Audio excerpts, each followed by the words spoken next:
GrowCFO is where finance leaders grow together. Join thousands of like-minded professionals using GrowCFO to access the combined knowledge and experience of the finance leader community. You can join us today at growcfo.net. Hello and welcome to the GrowCFO Show. I'm your host, Kevin Appleby, and today I've got GrowCFO's Head of Mentoring back with me, Catherine Clark. Good morning, Catherine. Good morning, Kevin. How are you? I'm very well. Catherine, today I think we're going to tackle a subject that you've spent some time in GrowCFO in the Women Finance Leaders group looking at, the subject of assertiveness. No, we covered this in the Women Finance Leaders group a couple of weeks ago now, myself and Susana, who I know has been on earlier podcasts. She's one of our mentors as well for GrowCFO. And we covered the topic of assertiveness with the women in the community. And because it's such an important area, I thought it was worth sharing some of the key thoughts in our podcast today. Absolutely. There's no reason why our male members shouldn't miss out on this, because I think there's an issue here that affects you as a finance leader, not specifically to a gender issue. And I know that I've been in many boardrooms, looked around many boardrooms, and the finance guy never quite seems to be at the same place on the table as everybody else. Typically in those boardrooms, you see a first among equals. It might be the ops person, the salesperson, the marketing person. It's never the finance person. So any thoughts on why that might be the case, Catherine? Well, I think there's many reasons. I think, we sort of, particularly as finance people, have come up through the finance function generally. It's seen as a support function, and actually when you then sort of arrive on centre stage in the boardroom, even at this sort of executive level, it's a new situation for many people. So it is a different environment and a different place to work in when you're working with different people at that level. There's a lot of things that we know interact in these sort of discussions around imposter syndrome and that feeling of worthiness. So quite often that sort of lack of confidence can then show up in a lack of assertiveness or ability to be assertive in particular scenarios. That's interesting. That's still lack of confidence. And we've talked about imposter syndrome in previous podcasts, so it's well worth, if you're thinking about that at the moment, go back and listen to the conversation. We've had that in the past. But we're feeling a lack of confidence. What sort of issues is that going to bring out? Yeah, it ties in very closely to what are some of the things I see coming through with mentoring clients, but also more widely in GrowCFO, some of the sort of pain points that people are finding. At that level, the sort of relevant issues I feel connected to this topic are around building stronger relationships, respectful and engaging relationships as well.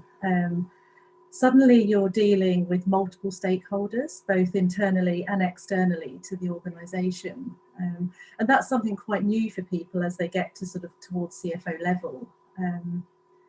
There's a lot of change happening, not just in the external environment, but internally as well. Change is that constant, so nothing's standing still. And I think finally the relevant issue, which is quite personal to people and doesn't apply to all, but certainly applies to some, is, quite often on a one-to-one level, I'm finding people are feeling undervalued. They're possibly underpaid or don't feel they're being treated equally to colleagues, which loops back round to that point you're making at the beginning around potentially not feeling equal at that board or operational executive level. That's a very interesting one. I'm sitting there on the board. I'm feeling unequal. I'm feeling undervalued. I'm feeling underpaid. Now that's a tricky position to be in, because you've suddenly got to develop some assertiveness to go and start asking for that pay increase, haven't you? Yes, and it's yeah, definitely, and it does, and it's a skill that really I do believe people should work on and sort of become more assertive. But because if you're assertive, it's a bit like a win-win. Yeah. If we're too aggressive, we can end up losing. And also you can imagine when you get into a sort of aggressive place, anger comes through, those sort of emotions around anger and things come in, and you don't gain anything. Equally, if we resort to being passive, which is also quite common, then we can feel very frustrated and ultimately end up with nothing. So in these sort of scenarios, I look at being assertive as the sort of middle ground, the way in which we can sort of, get what we would like to have, and sort of succeed in that way, but be able to move forward in a very positive way. Because think of the energy that's wasted if we're not getting what we feel we should have, or we're feeling unequal in some way, or not creating certain relationships that we should have at that level. So assertiveness, it's the middle ground, but it feels to me it's all about the quality of the relationship with the other person. It feels to me it's about really knowing them and knowing where they're coming from. Definitely. I mean, it's all around being able to realize that two people see the same thing in a very different way. Yeah. So we have to understand the other person and respect their opinion and perspective, to enable us to sort of move forward and work out how something can work from both sides. Okay, so we're really talking about the art of compromise in some degree. Yes, yeah, it is. It can be around compromise, or it can be around just clarity. Okay. Of what you need and want. So it's very much about being able to express, what you want, what you need, your boundaries, but in a very sort of clear way. Okay, tell me a little bit more about that.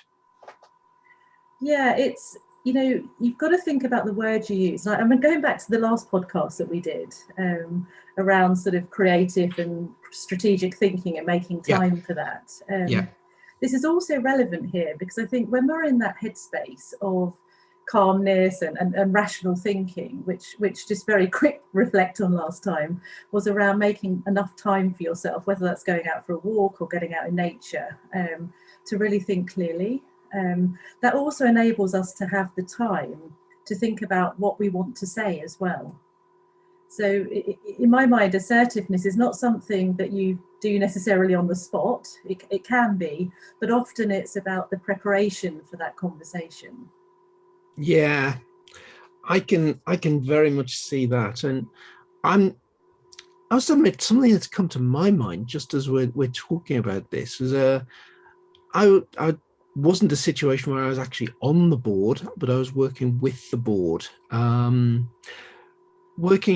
client was a coal-fired power station at the time, and as part of that, we were looking at replacing a key set of the systems on the station, and there was lots of argument going on, lots of different views going on, and we did a thorough case study looking at what we had now versus a particular well-known alternative. And I knew going into that meeting, and it was me down to present it, I knew going into that meeting that there were a lot of different views on the board. And in fact, that was a typical boardroom that did have, as well as the chair, there was a very definite first among equals, the head of operations. And I must admit, preparing the presentation, I sat down and didn't just bang the half dozen PowerPoint slides together, as quite often we probably would. But it was kind of, okay, if I say that, what's the head of ops going to say? Yeah, it's all the time thinking ahead to sort of someone else's viewpoint or where they may be coming from. Exactly, yeah. And I think that's the key to this is kind of mentally put yourself in the discussion before the discussion ever happens. Yeah, that is definitely right. And I think what we must remember is, even in a scenario where someone pushes back or has a different opinion, that's fine. I know I've said this many times, but listening is without a doubt that the most important skill that you can have. Yeah. Being able to listen and try and understand someone else's viewpoint. because everyone's behaviour comes from a positive intention. Mm. So even people who may push back on you or, you know, have a different opinion, they're coming from their own emotional state, and their reaction is still coming from a positive intention on their behalf. Okay, absolutely. So we've got that positive intention, but you can get to the situation that I've got a point of view I hold very strongly. The other person has a point of view they hold very strongly. They're different. Yeah. We're not going to get anywhere with that difference. What would you say we need to do to resolve that kind of situation? Well, I think the starting point, and remember, you can't always change how someone else is. You've got to focus on yourself and how you approach a situation first and foremost. Because although I'd love to say it'd be great if both people were sort of entering that conversation in a very calm and rational place, they may not be. So my experience is generally they're not be. So the only control you have is over your behaviour in that sort of scenario. So if you can remain at ease and calm and show up in that way and listen. And again, I mean, you know, it's about each person listening and truthfully trying to find a compromise from hearing both sides fully. Yeah. So sometimes you do have to let up some things, and going into that conversation in some ways, you have to know what you're prepared to release. Yes. But still know what's very important for you to walk away with. Yeah. And I suppose the phrase that comes in my mind straight away is you don't have to win every battle to win the war. No, that's right. No, that's right. Is choose your battles, I think. Yeah. But I also think there's something about, you know, digging deeper with the other person, find out why they're really holding that different view to you. What's the core concern there?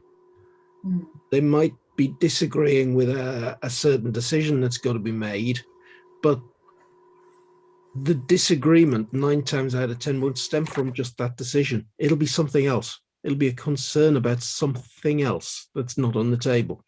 Most definitely. I mean, and this is why I'm agreeing with you. I think you have to find out what the root cause of that disagreement is. You know, it can even come down to sort of personal insecurity. So you may or may not uncover what that root cause is, but there will be a root cause. Yeah.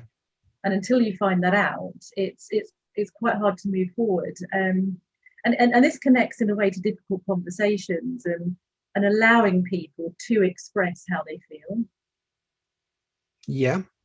So at times you may have to sit back and just let someone just talk or rant or whatever they need to do to get it out. And it's only then that you can move forwards. Yeah. I think I can certainly relate to a couple of situations where letting the rant happen is worthwhile. Like the blue touch paper and retreat 10 yards.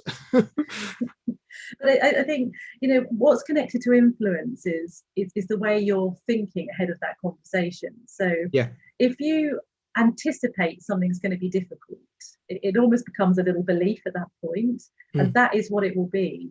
So the reason I say you've got to enter that conversation at ease and with calm is because you can't go into a conversation expecting something to be difficult. Because in a way, that's how it will turn out. It will manifest in exactly that way. So it's about switching your own mindset to think this conversation is going to be okay. This conversation is going to be successful. Yeah. It's not going to be difficult. That's it. That is really interesting, Catherine. I'd never thought about that before, but it is. If you expect a difficult conversation, you'll have a difficult conversation. Correct. Correct. And it's such a simple switch in how you're thinking. It is totally simple switch. Yeah, that's a fantastic tactic to think about. So now we've covered 2 or 3 really powerful things there. And number one, we talked about sort of taking the time to think about where the other person's coming from and what to expect. So number 2, we've talked about possibly letting a rant happen, choosing the time to intervene. Number 3 that we've just mentioned there, we're talking about don't necessarily expect the difficult conversation, expect something positive. What else can we think about? Yeah, I think it is all connected to all of that, but it sort of sums it up in some ways, which is, modifying your behaviour can make others change. So certainly along the years, I've watched the same people sort of in the same patterns of behaviour. Yeah. It's almost like the same communication exchange time and time again. And funny enough, they don't sort of move forward. Oh, that's funny, isn't it? People play the same roles, and so it's about switching it up. It's about listening to some of this and switching up and modifying your own behaviour, because that enables others to change. Yeah, there's a great saying that I've learned time and time again, is that you do the same things, well, expect the same results. Don't magically expect by doing more of the same that something different's going to happen.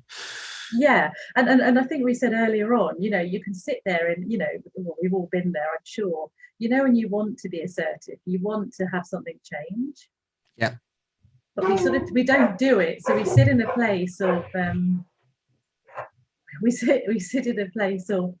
frustration, or poor energy, and that probably reduces our productivity and all sorts of things, because on our minds, the constant thoughts in our minds are around how we're feeling, or not being able to respond to that situation.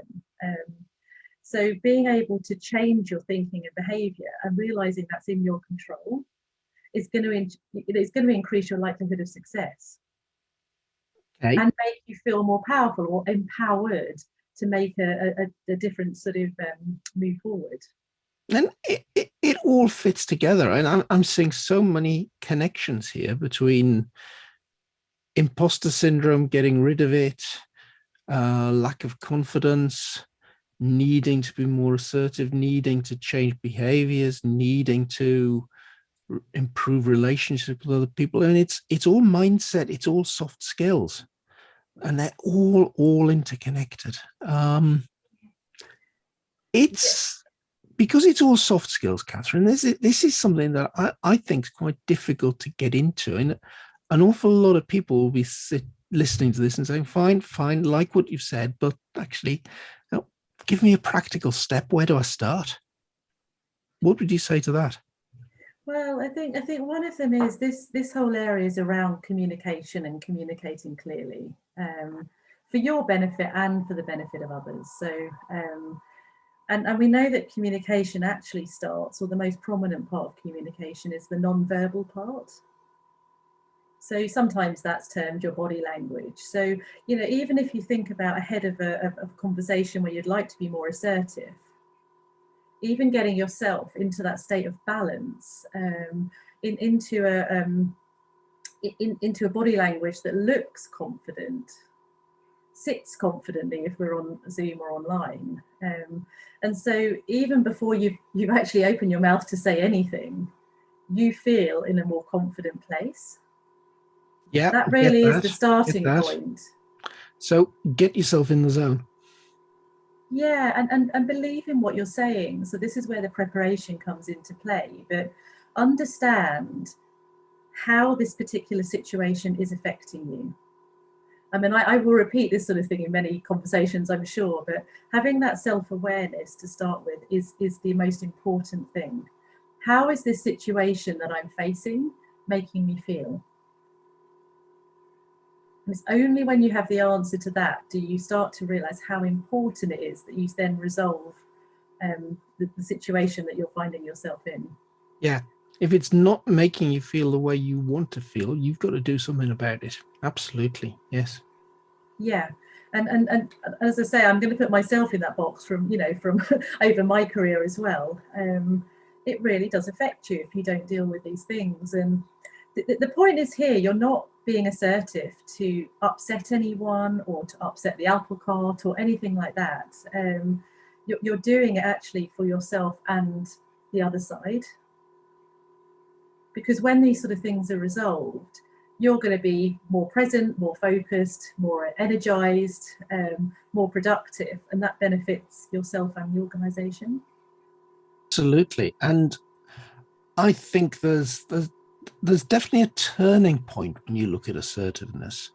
it's moving in some ways from the position of your opinion not counting, on feeling as though it's not counting so much in the boardroom, through to, well, if you turn this around, it's actually, before there's a decision to be made, people come and knock on your door and talk to you about it.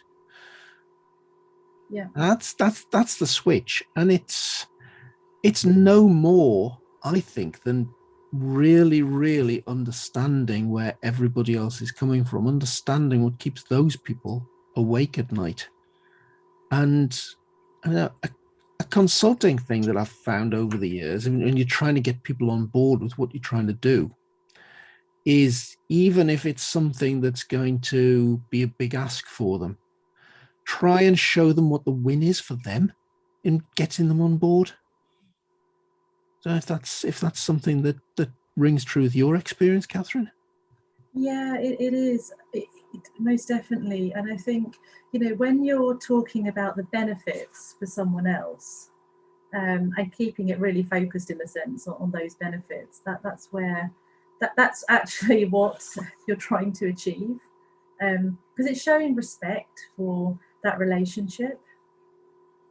It's putting them, I don't mean ahead of yourself, but it's showing respect in terms of understanding what they need and what they want as well. And I think it's a really good chance to be able to learn from the experience. Catherine, this is a fascinating area, and I'm sure we could go on talking about it all day, but I know that you've got a solution that involves a few steps. Can you talk us through what those steps are? Yes, no, of course. I mean, it's just one of the techniques, it's called the DEAR technique, DEAR technique. And it's a method of asserting yourself from dialectical behavioural therapy, Okay. or DBT. And it's all around, avoiding drama. We don't want any drama in these conversations. Okay. We just want them to be calm, engaging conversations with, as we've said before, a win-win for both sides. So it's around sort of, showing up in the way you want to show up with some confidence, and with an intention to maintain a really strong relationship with the other person moving forwards. So just very briefly, I think the D is around describing the situation as you see it, but in very factual terms. Right. So, using terminology around, I have noticed that, or it appears that, and so owning our observations. And I say owning our observations, knowing full well that someone else may see it differently. Yeah.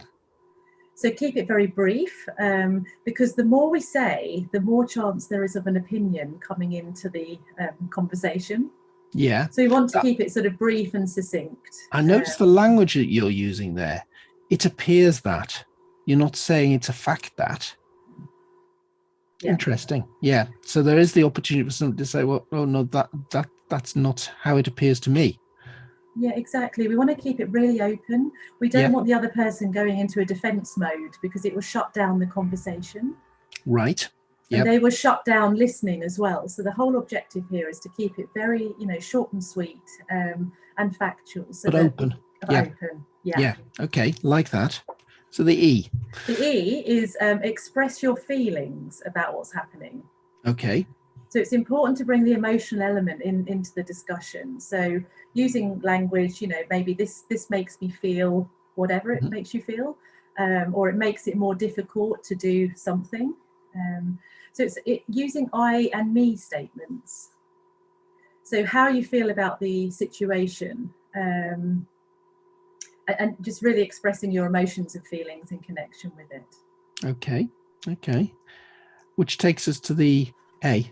A is assert. So this is where the assertiveness comes in, but to assert your belief, need, or want.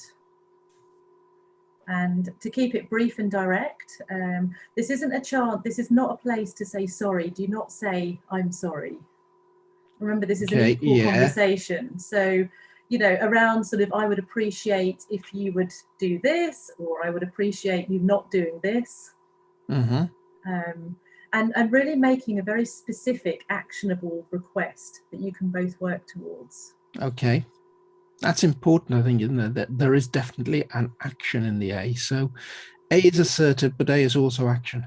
Yes. Yes. And then finally, R is reinforce the other person and let them know you appreciate their attention and cooperation.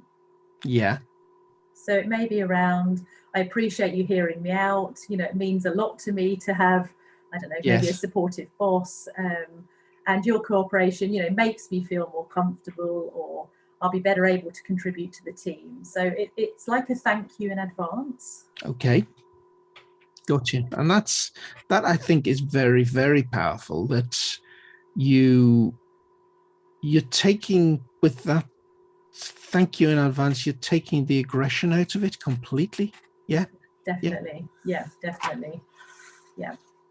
And by being thanked, the person almost feels an obligation to do something. Yeah. Yeah. Yeah. Yeah. And remember all of this. I mean, the benefits of assertiveness are around better relationships. This is about making relationships better. Yeah. So being able to express how you're feeling, because too many of us shut down sometimes our feelings, but then go away and you know, think about it too much. And if you can be assertive, it does have benefits for your self-esteem and your confidence. And other people see you more in that way as well. Because in certain levels of role, and the levels we're talking about at senior level, you need to show up with some confidence and with some assertiveness as well. You don't really want a completely passive leader who doesn't actually put their thoughts forward. And ultimately, which is also an area of mine I'm very passionate about, it does actually support better mental health generally. Yeah, absolutely. So it has a really positive impact on anxiety levels and stress levels as well, if you can express what you need and want. And I think you look at that senior finance role, and I think it's very easy to hit those mental health problems, because you've moved up from just looking at the finance function, just having everybody reporting to you, just being concerned about the numbers, and a certain drumbeat about the whole thing. Yes, the issues come up. Yes, the situations you've got to deal with come up, but you move to that next level, and suddenly you've got to deal with a whole load more problems that, frankly, you never passed your exams in. You've got a whole load of different agendas you've got to get involved in. And well, that by itself, having lots and lots of different things that are pulling on your time, isn't necessarily a problem.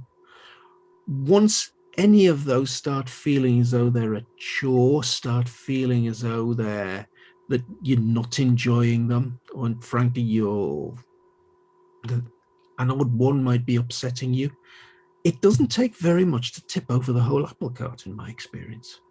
No, I mean, I think we have enough, there's enough stress anyway at a senior level. There's a lot of responsibility, a lot of accountability. So what you need to do is find the areas that are causing you stress. And I've mentioned it a few times in this conversation, but if things are making you feel a certain way, and not a particularly positive way, then by dealing with them, you're actually taking some stress out of the equation. Yeah. Which is clearly beneficial to yourself and, again, the organisation. You're in that position of not feeling quite equal to everybody else, and you don't do something about that, well, that is just going to grow and grow and fester. So you've got to get on and address it. Yes, yeah, you do, definitely. And at the earliest opportunity. Yeah. So, Catherine, that's been a fascinating look at assertiveness and the need to sort it out. What else have we got within GrowCFO that can help in this area? Well, from that session that we did, I think a lot of the content has gone on to the content in the future CFO programme. So that is there and available. And yeah, obviously there's the mentoring available as well. So I do feel if anyone's struggling in this way at all, then it's worth reaching out and getting support on a one-to-one level as well. And I think this is one of those areas, Catherine, that you can read a lot about it, but none of the reading will feel totally specific to where you are right now. Whereas get some one-on-one help, some mentoring help, then it can really be specific and addressed to the situation that you're going through. And probably by somebody like you or Susana or so on, who may well have been through exactly the same things before. Exactly. I mean, I think all of our mentors are experienced CFOs. They've been through a lot of challenges in their careers. So, and I think with mentoring, exactly as you say, you can work really specifically on those particular challenges. So rather than thinking about assertiveness as a whole topic area, it's being able to be assertive in relevant situations that you're dealing with at the moment. Yeah, and as well, my experience of that lack of confidence may be because you're actually lacking a little bit of capability in some other vital area, and that's all part of addressing the issue. And I refer to my own mentoring approach as very holistic, because I think it doesn't matter what conversation we have. I don't believe you can talk about any one topic area without it linking through to many, many others. Absolutely. They're all interrelated. Yeah. So hence the sort of holistic approach, I think. And Catherine, before we start recording yet another podcast just about mentoring, I think we ought to draw this to a close. That has been a really, really fascinating conversation. Thank you very much. Thank you, Kevin. It really was. Thank you. Right.